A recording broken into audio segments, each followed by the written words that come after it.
할렐루야. 오늘은 2021년도 마지막 주일이 되겠습니다. 먼저 사도신경 하시고 오늘 말씀 보시기 바랍니다. 오늘 말씀은 데살로니가전서 5장 16절에서 18절 말씀입니다.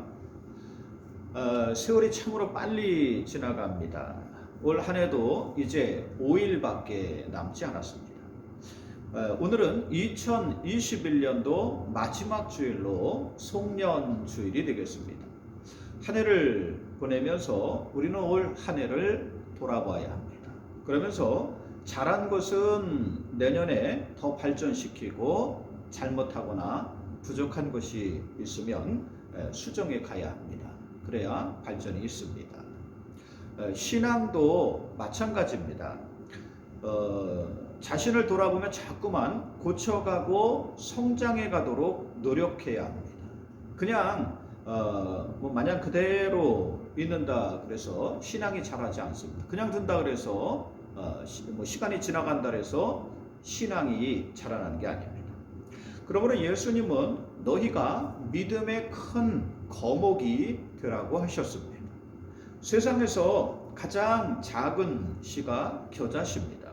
작은 깨알 정도인데 겨자씨는 심으면 1년 동안 엄청나게 자라납니다. 어떤 것은 사람 키보다 훨씬 더 크게 자라올라요. 예수님은 우리 믿음이 이렇게 자라나야 한다고 말씀하셨습니다. 우리는 믿음이 자라나도록 노력해야 돼요. 주일에 예배 드리는 것은 기본입니다. 주일 성수는 신앙의 가장 기본이고 중심이에요. 로마서 10장 17절에 믿음은 들음에서 나며 들음은 그리스도의 말씀으로 말미암는다고 했습니다. 주일이면 꼭 교회에 나와서 예배 드리고 하나님 말씀을 들어야 합니다. 그래야 믿음이 자라납니다. 만약 예배 드리지 않고 하나님 말씀을 듣지 않으면 어떻게 될까요? 그러면 자기 마음대로 살게 됩니다. 자신이 기준이 되고 자기가 모든 것을 다 옳다고 생각합니다. 내 생각이 옳다고 생각하는 거예요. 그러면서 잘못된 길로 갑니다. 우리 인간은 죄로 말미암아서 심령이 부패하다고 했습니다. 그래서 부패한 거, 여러분 심령이 삐뚤어져 있는데 내가 옳다고 생각하면 여러분 그건 뭐예요? 삐뚤어진 거예요. 여러분 우리 마음은요 마치 넘어지는 장대와 같습니다. 어릴 때 긴 장대를 세워보신 적이 있을 겁니다. 장대는 꼿꼿이 서 있을 때는 잡고 있는데 힘이 덜 듭니다. 그러나 항상 장대는 여러분 넘어져요. 기웁니다. 그리고 이 가만히 여러분 이렇게 이제 있다가도 이렇게 넘어지면 많이 기울면 기울수록 다시 일으키기가 힘듭니다. 우리 마음도요 가만히 두면 이 넘어지는 장대와 같이 여러분 기울게 되어 있어요. 그리고 옆으로 많이 기울수록 여러분 세우기가 어렵습니다. 곁길로 많이 나갈수록 여러분 다시 돌이키기가 사람은 어렵지 않습니까? 우리 마음도 이와 같습니다. 예수님이 진리이십니다. 이 모든 세상의 기준이 되십니다. 근데 이 진리에서 많이 벗어날수록 사람은 다시금 돌이키기가 힘들단 말이에요. 어제가 성탄절이었습니다.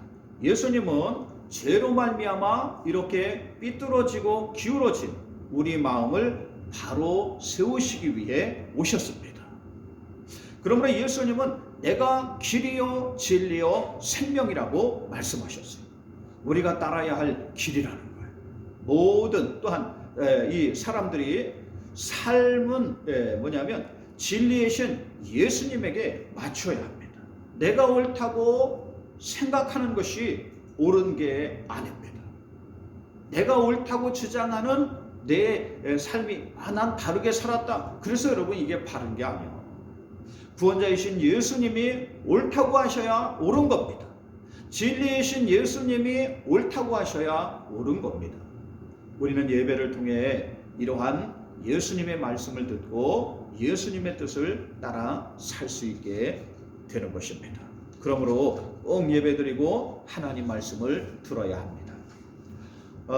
그래야 우리가 올바른 길로 가고 생명의 길로 갈 수 있습니다.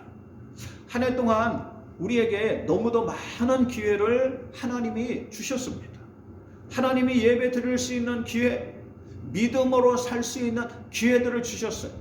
때로는 사람들을 붙여주시기도 하고, 때로는 권면의 말씀을 여러분 들을 수 있는 그 시간들도 많았습니다. 그러면 우리는 이러한 기회를 잘 사용해야 합니다. 마치 이러한 기회는 화살통의 화살과 같다 그랬어요. 그러면 여러분 이 전쟁에 나가서 여러분 등 뒤에 화살통을 매지 않았습니까? 그러면 그 화살을 여러분 쏠 때마다 여러분 잘 쏴야 됩니다. 우리에게 있는 인생의 화살을 잘 사용해야 한다는 거예요. 젊을 때나 시간이 많을 때는 내 마음대로 살다가 인생의 화살이 다 떨어진 다음에 힘없고 몸도 마음도 제대로 움직이지 않을 때 믿음이 자라나기란 어렵습니다. 그러므로 믿음도 우리가 하루라도 젊었을 때 잘 해야 하는 것입니다. 신앙생활은 시간이 날 때 하는 게 아니에요. 예배는 시간이 날 때 드리는 게 아닙니다. 제가 시간 나서 뭐 할게요.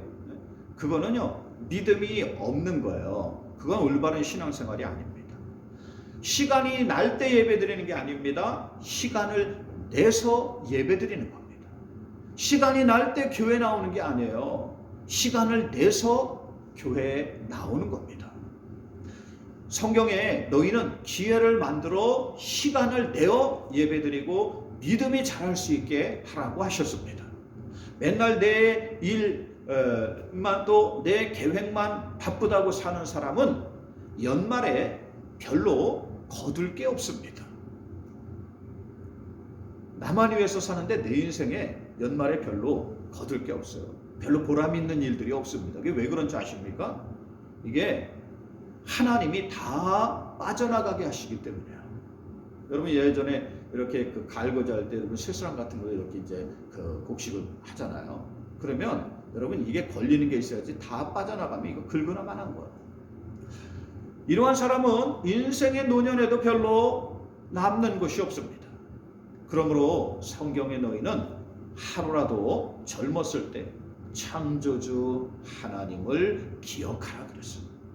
내게 아무 낙이 없나이다 하는 그날이 이르기 전에 반드시 그리하라. 이것이 모든 사람의 본분이니라 라고 하셨습니다. 인생에 황혼이 다가오는데도 하나님 앞에 아무런 준비도 하지 않고 살면 반드시 후회하게 되어 있습니다. 성경에 바깥 어두운 데 쫓겨나서 슬피 울며 이를 갈고 후회하게 된다고 그랬어요. 천국에 들어갈 많은 기회의 시간들을 우리에게 주셨는데, 그 기회들을 주셨는데 천국 문이 닫힌 다음에는 아무리 가서 두들겨도 소용없어요. 지금은 여러분 제가 교회 나오라, 신앙생활 잘해라, 하나님 말씀 잘 따라 살아라 여러분 끊임없이 권면하지요. 근데 이런 기회가 마냥 있는 게 아니에요. 여러분 나중에는 이런 말씀을 내가 여러분 딴 길로 내가 바빠가지고 여러분 그 길로 가서 이렇게 있으면 그나마 여러분 지금 방송이라도 들으면 그런 기회가 있지만 점점 더 기회가 없어지는 거예요. 그러면 여러분 문이 다 닫힌 다음엔 그 다음에 여러분 나중에 마지막에 여러분 급해 맞아가지고 가서 아무리 그 문을 두들겨도 그 문은 여러분 열리지 않습니다. 그래서 신앙생활은 기회 있을 때 해야 되는 거예요. 기회 있을 때 예배드리고, 기회 있을 때 하나님 말씀을 따라 살고, 기회 있을 때 하나님을 알고 찾고 만나기를 힘써야 하는 겁니다. 하나님이 이러한 기회를 여러분 하나님이 우리에게 주시는 겁니다. 매일마다 이러한 기회를 주시지 않습니까? 1년 동안에도 얼마나 많은 시간들이 있었습니까? 근데 그 시간들이 다 지나가잖아요. 그러면 여러분 우리 인생의 시간이 다 지나가는 때도 온다는 것을 왜 생각하지 못합니까? 여러분에게 하나님이 주신 시간을 화살통 다 쓰기 전에 하나님을 알고 찾고 만나기를 힘쓰길 주의 이름으로 축원드립니다. 저는 하나의 시간을 돌아볼 때 하나님 말씀을 통해서 내 자신을 점검합니다. 오늘 말씀이 우리를 점검하는 좋은 말씀이 됩니다. 오늘 데살로니가 5장 말씀을 보면 우리가 어떻게 살아야 하는지를 알려줍니다. 먼저 2절에 주의 날이 밤에 도둑같이 이를 줄을 알라 그랬어요. 3절에 사람들이 평안하다 안전하다 할 그때에 임신한 여자에게 해산의 고통이 이름과 같이 멸망이 갑자기 이르리니 결코 피하지 못하리라 라고 하셨습니다. 세상의 시간은 시작이 있으면 끝이 있습니다. 한 해도 시작이 있으니까 연말이 다가오지 않습니까? 우리 삶도 시작이 있으면 반드시 끝이 오게 되어 있습니다. 그러므로 하나님이 알파와 오메가라고 하셨습니다. 알파는 시작이고 오메가는 마침입니다. 하나님이 세상의 시작과 마침이 되신다고 하셨어요. 성경은 주님이 다시 오실 때 모든 것이 끝난다고 했습니다. 그러므로 늘 그날과 그때를 준비하면서 살라고 하셨습니다. 6절에 그러므로 우리는 다른 이들과 같이 자지 말고 오직 깨어 정신을 차릴지라 라고 하였습니다. 여러분 이게 뭐 잠을 자지 말라는 뜻입니까? 아니, 하나님께 예배드리며 하나님 말씀을 들으며 깨어있으라는 거예요. 영적으로 깨어있으라는 거예요. 여러분들이 이러한 사람들이 되시길 주의 이름으로 축원드립니다. 올 한 해 동안 열심히 신앙생활하며 믿음이 자라신 분들이 계십니다. 무럭무럭 믿음이 자라난 분들이 계십니다. 이 코로나 속에 오히려 더 하나님께 믿음을 여러분 자랄 수 있는 그 기회로 사용하는 그런 사람들이 있습니다. 그러나 코로나 핑계대고 그러면 오히려 믿음이 뚝뚝뚝뚝 떨궈먹는 그런 사람들도 있어요. 이런 여러분 우리는 믿음이 자라나야 돼요. 내가 좀 부족하다 싶은 분들은 오늘 말씀을 통해 자신을 점검하고 새로운 각오와 결심을 하는 여러분들 되시길 주의 이름으로 축원드립니다. 그리고 무엇보다 우리는 하나님 뜻을 따라 살려고 노력해야 돼요. 오늘 말씀에 보면 하나님이 우리를 향하신 뜻이 있습니다. 16절에 항상 기뻐하라 쉬지 말고 기도하라 범사에 감사하라. 이는 그리스도 예수 안에서 너희를 향하신 하나님의 뜻이니라 라고 하셨어요. 분명히 하나님의 뜻이 있죠. 첫 번째 뭐예요? 항상 기뻐하라는 거예요.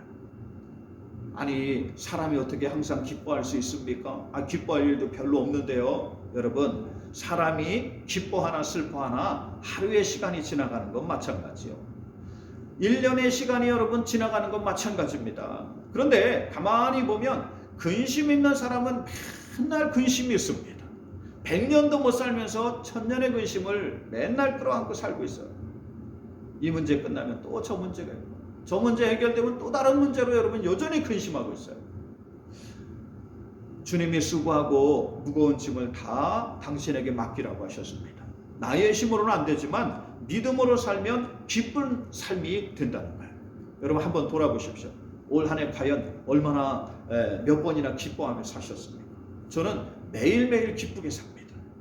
별로 근심하며 산 시간들이 없습니다. 저라고 문제가 없겠습니까? 문제가 있어요. 근데 이건 가만히 보니까 선택이란 말이죠. 내가 기쁘게 살기를 선택하면 기쁜 거예요. 항상 기뻐할 수 있습니다. 그러나 내가 근심하고 염려하기로 여러분 내가 결심하면 내가 결정하면 맨날 이렇게 산다는 거예요. 바로 우리도 선택을 잘해야 하는 것입니다. 하나님을 믿으면 기쁘게 살 수 있습니다. 그리고 범사에 감사하라고 했어요. 모든 일에 먼저 감사하라는 거예요. 올 한 해 과연 우리는 얼마나 감사하며 살았는가? 감사할 일이 뭐가 있습니까? 오히려 원망되고 더 속상한 일들이 더 많았는데 이러시는 분들 계십니다. 여러분 먼저 믿음으로 감사하시기 바랍니다. 먼저 감사하면 감사할 일들이 일어나게 돼 있어요. 성경에 재미있는 게 있어요. 들에서 사람들이 예수님께 나와서 말씀을 들었습니다. 하나님 말씀을 이렇게 들으면서 시간이 가는 줄 몰랐어요. 그래서 한참 이제 지나서 이제 배가 고프니까 예수님 먹을 것이 없나 이렇게 찾았습니다. 그랬을 때 작은 아이가 싸운 도시락 하나가 있었습니다. 뭐 세상에서 보면 별 볼 일 없습니다. 그런데 예수님이 이것을 들고 하늘을 향해서 감사 기도를 올렸습니다. 그리고 그것을 이제 이 제자들에게 나누어 줍니다. 그래서 제자들이 이것을 또 무리들에게 나누어 주었어요. 이렇게 거기에 있던 모든 사람들이 다 먹고 5,000명이나 되는 그 사람들이 다 먹고 나중에 보니 12광주리가 넘게 남았다고 했습니다. 이것이 감사의 심. 감사하면 역사가 일어납니다. 그러므로 범사에 감사하라고 했습니다. 이것이 하나님의 뜻이라고 했어요. 여러분, 먼저 감사하면서 사는 여러분들 되시기 바랍니다. 이 성공을 연구한 학자들이 그런 얘기를 해요. 이 성공한 사람들 있지 않습니까? 정말 사회에 이렇게 그 지도자층들을 이렇게 보면 그 사람들이 많이 쓰는 말이 있답니다. 그게 감사하다, 고맙다라는 말을 많이 쓴다 그럽니다. 그러니까 이게 여러분 연관이 되어 있습니다. 우리는 먼저 감사하는, 우리 삶에 감사하는 그런 삶이 되어야 하겠습니다. 그리고 쉬지 말고 기도하라 그랬어요. 기도는 원어로 앞으로 나와 아랜다는 뜻입니다. 프로시케 그러면 앞으로 나와서 아랜다는 거예요. 소리내어 부르짖고는 눈을 감고 하는 것만이 기도가 아닙니다. 기도는 우리의 사정을 언제든지 하나님께 아뢰는 거예요. 어디서든지 하나님과 의논하는 겁니다. 이게 기도예요. 하나님, 내 삶에 지금 이런 문제가 있는데, 하나님 이러한 일들이 있는데 이걸 어떻게 할까요? 이렇게 여러분 늘 내가 있는 자리에서 의논하는 거예요. 이걸 기도라고 하는 겁니다. 그러므로 항상 기도할 수 있는 거예요. 이러한 삶을 사는 것이 하나님의 뜻이라고 했어요. 이것이 너희를 향한 하나님의 뜻이라고 했습니다. 한 해 동안 이러한 삶을 살았는가 우리는 돌아봐야 합니다. 기뻐하지 못하고 감사하지 않고 하나님과 의논하지 않고 살았다면 이것은 나의 뜻대로 산 거예요. 나의 뜻대로 살면 힘듭니다. 만족이 없습니다. 연말에 아무것도 남는 게 없어요. 그렇다면 이 인생의 마지막 때에도 남는 게 별로 없다는 것입니다. 한 해 동안 하나님 뜻을 따라서 산 사람은 다릅니다. 항상 기쁘고 소망이 넘치는 시간들을 살았습니다.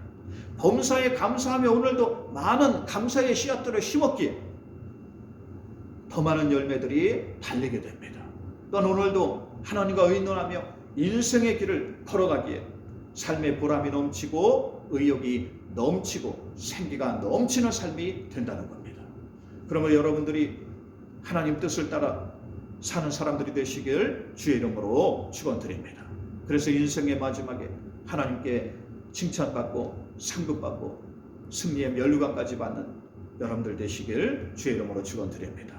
23절에 평강의 하나님이 너희의 온 영과 혼과 몸을 예수 그리스도께서 강림하실 때까지 흠없게 보존되기를 원하노라 라고 하였습니다.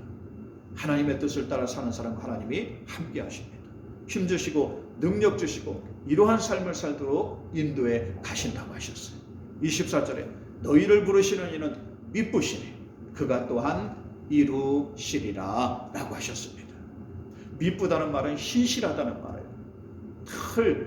한결같다는 뜻입니다. 사람은 변덕스러워 이랬다 저랬다 합니다. 그러나 우리 하나님은 한결같습니다. 그러므로 이러한 하나님을 신뢰하며 믿음으로 사는 여러분들 되시기를 주의 이름으로 축원드립니다. 올 한 해도 참으로 수고 많으셨습니다. 다가오는 새해에는 하나님의 뜻을 따라 더욱더 믿음의 많은 열매들을 맺어가는 여러분들 되시길 주의 이름으로 축원드립니다. 기도합니다. 하나님, 오늘 송년주일 예배를 하나님 앞에 드립니다. 올 한 해를 다 마무리하며 하나님 앞에 예배드리게 하심을 감사합니다.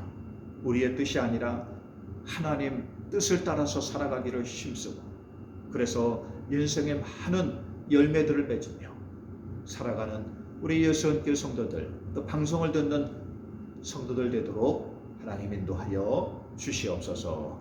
예수님의 이름으로 기도 올리옵나이다. 아멘. 올 한 해 수고 많이 하셨습니다. 오늘 교회에서는 당회가 있습니다. 그래서 직분자도 새로 임명 다 절차 마치고 올 한 해 계획들을 다 보고 하고 회의를 하게 됩니다. 한 해 동안 수고 많이 하셨습니다. 내년에 더욱더 주님의 은혜 안에 살아가는 여러분들 되시길 주님의 이름으로 축원드립니다. 주기도문 하시고 예배 마치시기 바랍니다.